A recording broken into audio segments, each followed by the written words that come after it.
Good morning. We continue with the same chapter of class 9, that is a physical feature of India. Now today we will going to discuss about the physiographic divisions or the different physiographic divisions of India.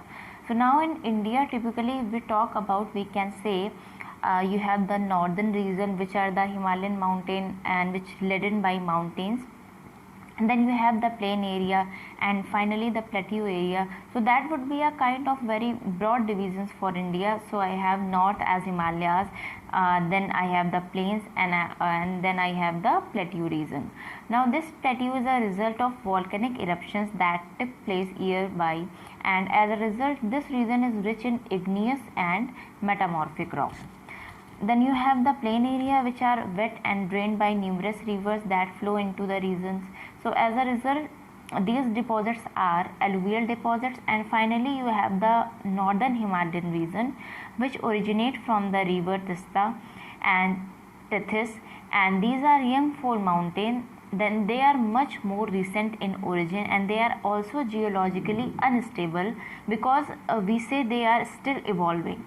So you have the northern region, which is in Himalayan region, relatively unstable. Now if we classify regions in India, we can broadly say there are 6 physiographic divisions in India.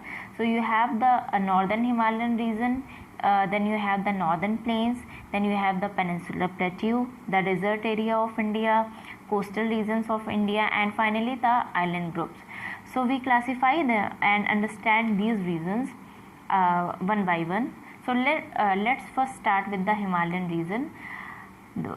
So the Himalayan region can be again subdivided into 3 regions, that is the topmost Himadri, then you have the Himachal, the lowermost, and the topmost is Himadri, then you have the Himachal, that is middle portion, and the lowermost, that is Shivalik.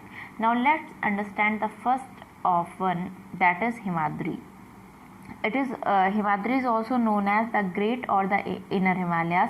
So now there are some characteristics. This is the northernmost range of, and it is also known as Himadri.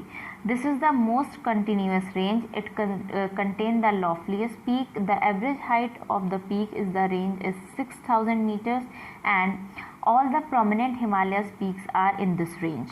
The fold of the Great Himalayas are irregular in nature, and the core of this part is composed of granite. Remember that. Because of the lofty height, the peaks of the range are perennially covered with snow, and famous glaciers like the Siachen Glacier and the Gangotri and Yamunotri, etc. Now second, we move on to the Himachal. So if we talk about Himachal, it is also known as the Lesser Himalayas.